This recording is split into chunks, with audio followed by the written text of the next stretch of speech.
Straight ahead, filmmaker needed a photo in the Queen Elizabeth II Challenge Cup. Funny Side makes up his mind about the classic. Chris Lincoln goes wild in West Virginia. And we mourn the loss of a legend. Glad you're with us for Long John Silver's Wire to Wire. Long John Silver's Wire to Wire, presented by Citgo.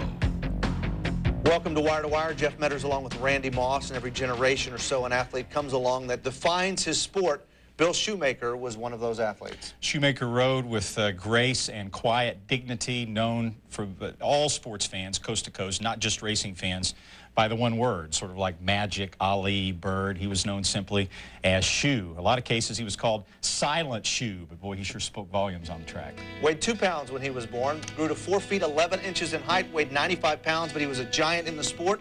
And for a long time, he was the sport's winningest rider until his record was broken by Lafitte Pincaid just a few years ago. He wound up riding 8,833 winners, including 4 in the Kentucky Derby. You saw Swaps in 55. There was Lucky Debonair in 65. He also rode Tommy Lee in 1959. But his 4th Derby win, just when you thought Father Time had gotten the best of him, his skills that he roded, but Shoemaker was able to summon one last moment of greatness aboard Ferdinand at the 1986 Kentucky Derby at age 54, the oldest jockey ever to win the Derby. He would continue riding until age 58. His final ride at Santa Anita, February 3rd, 1990. The legend's last ride on Patchy Ground Fog. Patchy Ground Fog lost, but Shoemaker rode into the sunset initially as a trainer. He would train for 6 years, but his training career was tragically never able to reach its full heights because of the one-car accident, April 8, 1991, that left Shoemaker a quadriplegic. Tragic irony there that a man known for his hands and his athletic ability would spend the last 12 years of his life confined to a wheelchair. He died in his sleep on Sunday morning of natural causes. He was 72.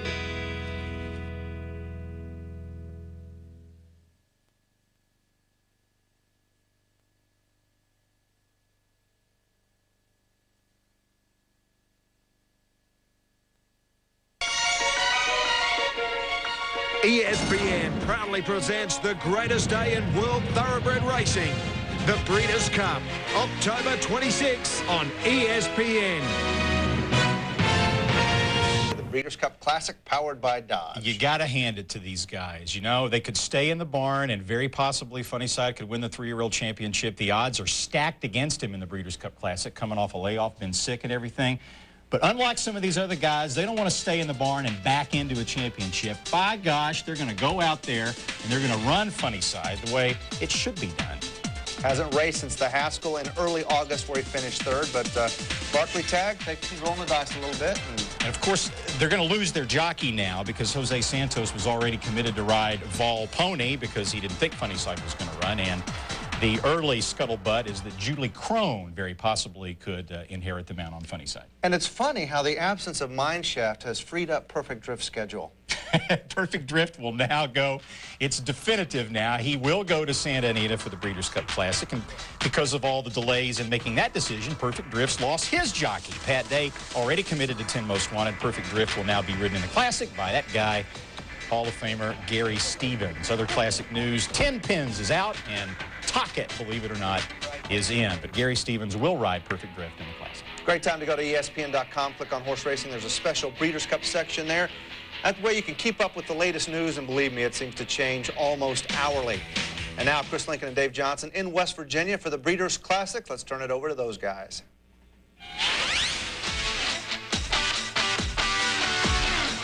Welcome to the 70th year of the Charlestown Races here in the eastern panhandle of West Virginia, and to the 17th running of the West Virginia Breeders' Classics. 8 races worth $1 million for thoroughbreds, sired, bred, or raised here in the Mountaineer State. Hello again, everyone. I'm Chris Lincoln. Great to be back in West Virginia, our 16th time at the Breeders' Classic. And the man who's made it happen, the founder, the president of the Classic Series, NFL Pro Football Hall of Famer, and one of West Virginia's most famous homebreds, Sam Huff. Sam, great to be back on a beautiful night in West Virginia.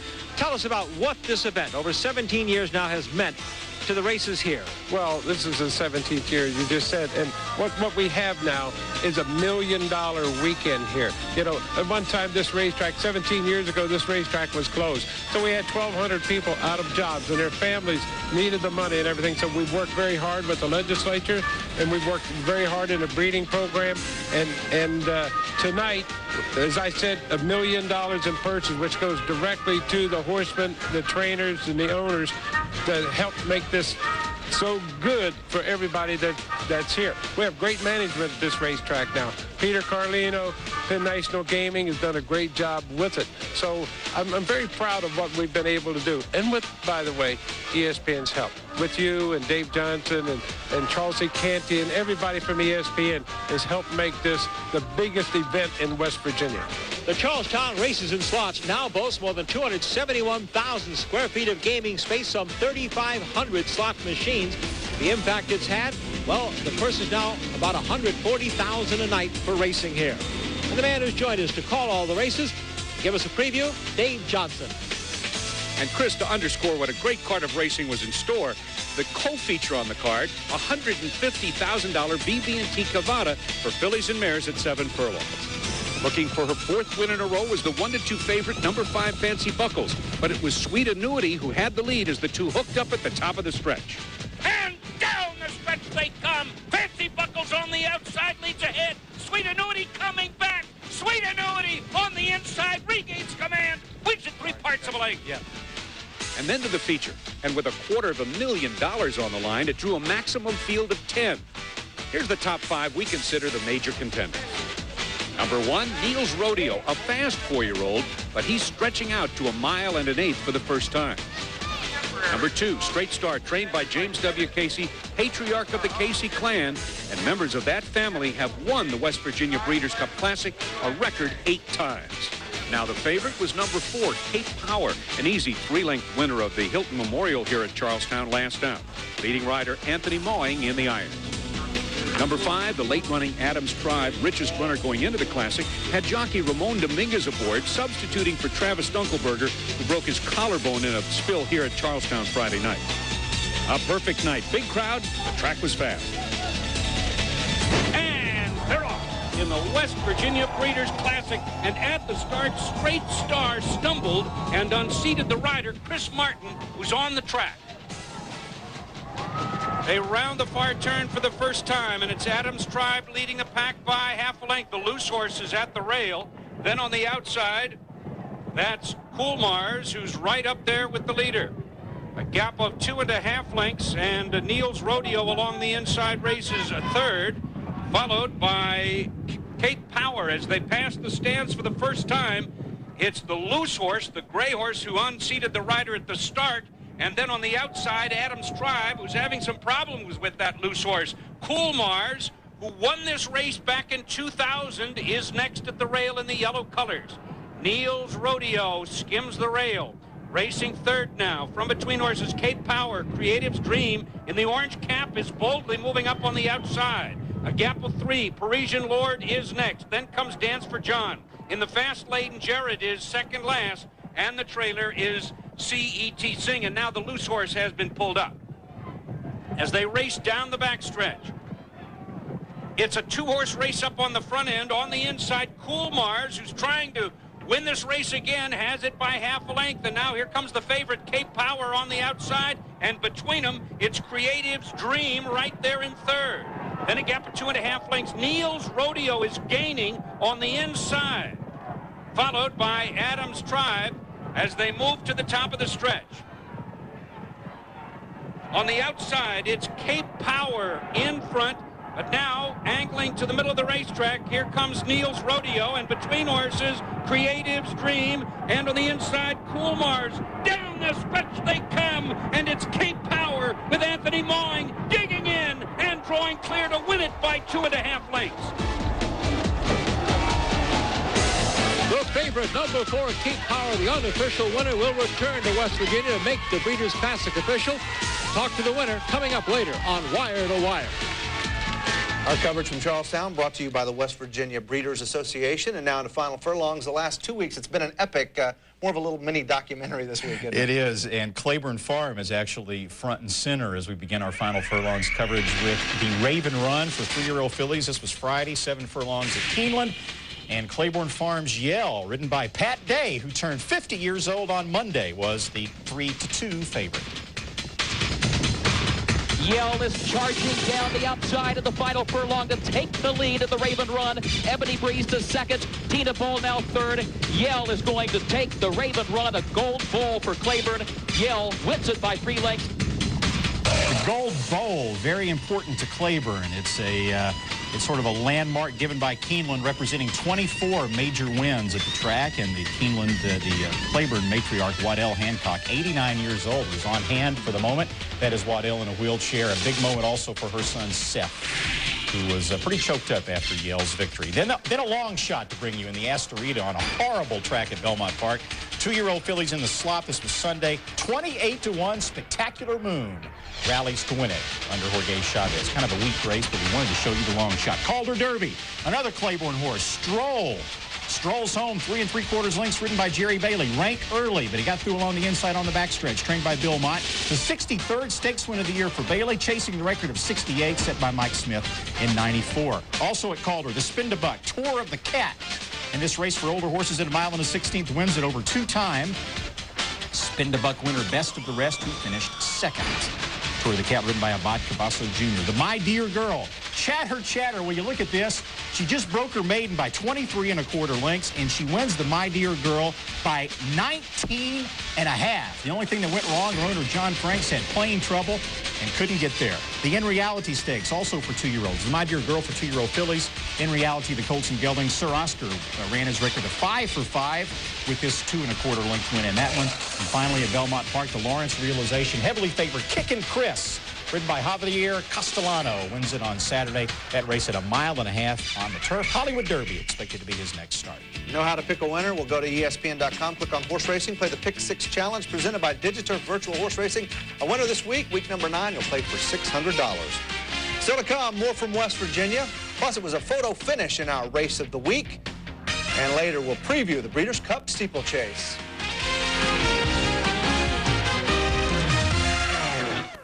Wire Citgo leaderboard, looking back at the career of Bill Shoemaker. Hard to put what he has accomplished on paper. Look at that. He's got an all-time record for the number of mounts, over 40,000. We talked about the number of races that he'd won, including all sorts of classic wins. 10 times the annual leading money-winning jockey, a record that stands to this day. Shu, you will be missed. Back to our coverage of the West Virginia Breeders' Classics, brought to you by the West Virginia Breeders Association. We go back to Chris Lincoln and Dave Johnson. We're back to wrap up this past Saturday night's coverage on ESPN2 of the 17th West Virginia Breeders' Classic at the Charlestown Races. The $250,000 Classic is official. Number 4, Keep Power, the favorite to winner, sired by Field of Power here in West Virginia. The owner and breeder, Tex Mullins. Tim Graham, the winning trainer. Anthony Mowing, leading rider at Charlestown, the winning jock. The time, 1:57 for the 1 1/8. Now let's join Dave Johnson with the winning rider. Anthony Mowing, what was the game plan? Well, you know, the trainer at Cape Power, Tim Grahams, just told me, ride your race, take it as it comes. And I told him I'd like to sit right behind the speed. Adams Tribe, I knew 4 or 5 races back, Adams Tribe went to the lead and didn't stop. But we went 1 1/8 today, and I didn't want the lead. I just wanted to dog him. And I guess that was the game plan. That was good. Did that loose horse affect your ride at all? No, it actually, I'd say it helped me a little. The loose horse impeded the other horse, Adams Tribe. Ramon Dominguez was out in. I just bided my time, sat behind him, and just watched how the race fall, panned out to go, though. So. Did you have a little horse today? I had a ton of horse. First turn, second turn, I had a ton of horse. I would have wanted to be at least 4 or 5 lengths behind. But when I found myself right up there, it was good. It was good. I had a ton of horse. So, like I said, the front runners were dying, but they weren't stopping. Made my move, and I wasn't going to stop. And if they had to come run, they had to catch me. When I moved on him, he's the kind of horse, when you move, you got to go. Don't stop. Don't wait around for good days. This was a good day, though. Anthony Mowing had a big day today. Chris? Well, that wraps up our taped coverage of West Virginia Breeders' Classic 17. Our congratulations to the race winners of this West Virginia-bred $1 million night of racing and to its founder, Pro Football Hall of Famer Sam Huff. For Dave Johnson, I'm Chris Lincoln at the track at the Charlestown races in West Virginia for Wire to Wire. Thanks, guys. In speed, we have some unfinished business in the MBNA Racing Series and 2 races from Los Alamitos. And we start at Los Al, the finals of the Grade 2 Las Damas, fillies and mares going 400 yards. Royal Time Classic was sent off as the favorite, while Dynasty Atoll was looking to repeat. And away they go on the Las Damas handicap, and DDF the Great Saga got off to a good start, and so did J.D. Pesky, who came out running strongly, running back down along the inside. Dynasty Atoll running a good one as well on the far outside as Dynasty Atoll is coming on gamely, and so is First Regards, who's now flying down along the inside, and it's going to be very, very tight. Dynasty Atoll appeared to win it.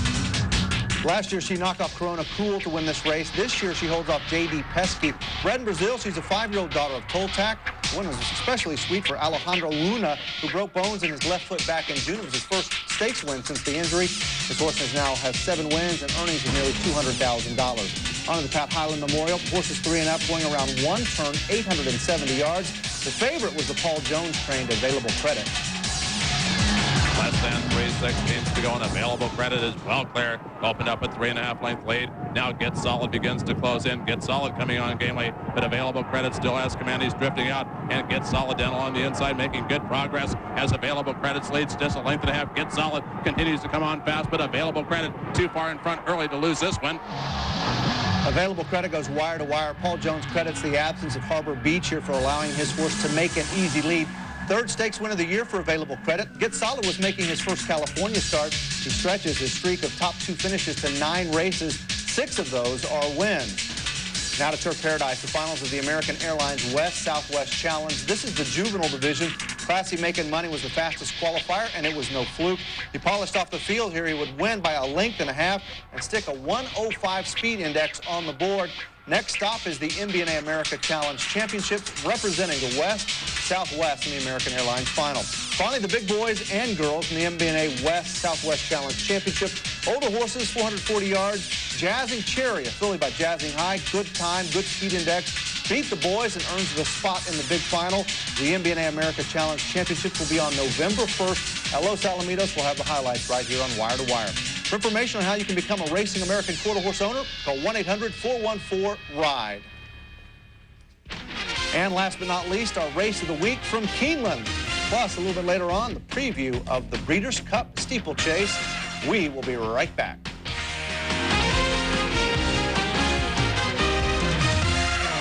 To Wire is brought to you by Long John Silver's. Boatloads of seafood are back.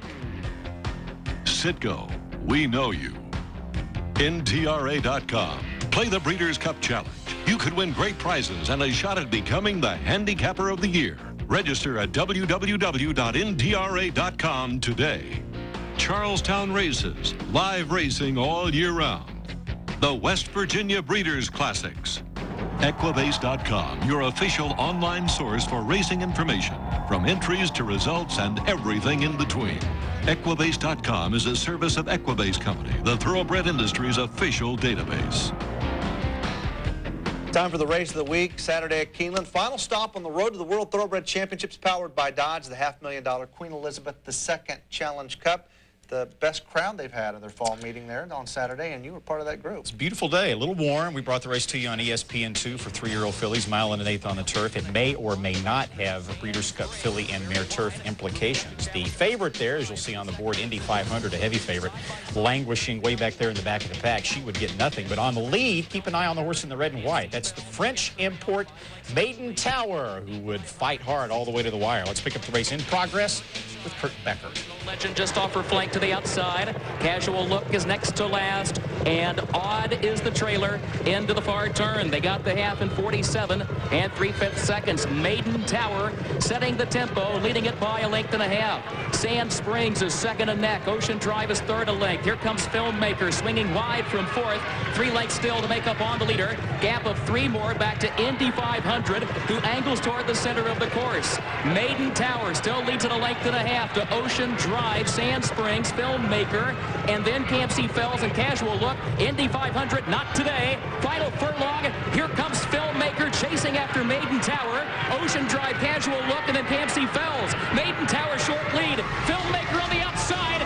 Maiden Tower and Filmmaker in a photo finish. Very close finish. Filmmaker and Edgar Prado prevail. Prado won all 3 Grade 1s at the Keeneland Fall Meet. This is a daughter of Dynaformer. Never been worse than 3rd in 9 career starts. In fact, she has 4 wins and earnings of nearly $460,000. Owned by the Cortland farm of Donald Adam, trained by Graham Motion, who got his first Grade 1 win. Motion undecided whether Filmmaker will go on to the Breeders' Cup Filly and Mare Turf. And to get that first Grade 1, Graham really had to sweat out a long steward's inquiry. Watch the winner, Filmmaker, in the blue blinkers, and the horse, of course, in the red and white on the inside, the pace setter Maiden Tower. Right-handed whip by Prado will drive Filmmaker into the rear end of Maiden Tower. Then Maiden Tower comes back, bumps Filmmaker. Then Filmmaker comes back inside. Again, they were bumping each other all over the place. The stewards ultimately decided that both horses were equally at fault. I kind of thought Filmmaker should have come down, but the stewards said both horses contributed to the incident, so Filmmaker left up as the official winner of the Queen Elizabeth. It's almost a full contact sport there. Breeders' Cup Steeplechase is on Saturday, October 18th in Far Hills, New Jersey. Beautiful setting, and you have a preview. Absolutely. We'll introduce you to some of the leading contenders, including the 1, 2, 3 finishers of the 2.5-mile Legacy Chase at Shawan Downs on September 27th. The winner, Indispensable. The runner-up, Najim. Third-place finisher, Moulahan. All among the nominees, the 12 nominees for the Breeders' Cup Steeplechase. They will face Trebizond, the winner of the Hard Scuffle at Churchill Downs. He also won the Meadowbrook at Belmont.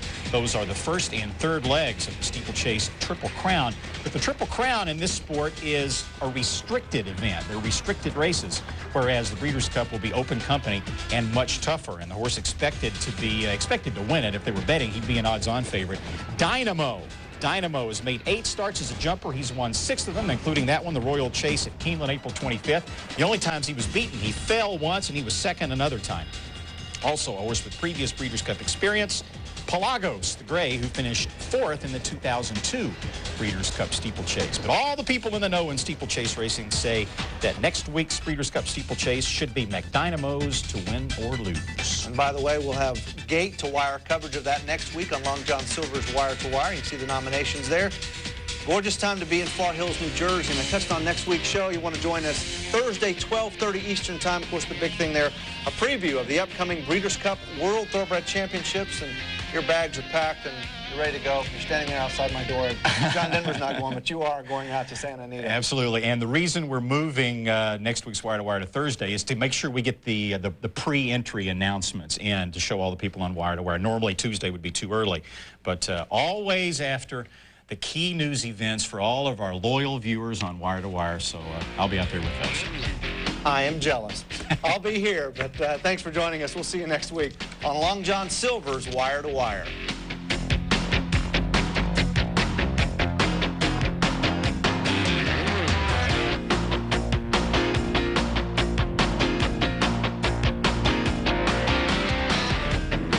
This has been a presentation of ESPN, the worldwide leader in sports. For more, log on to ESPN.com.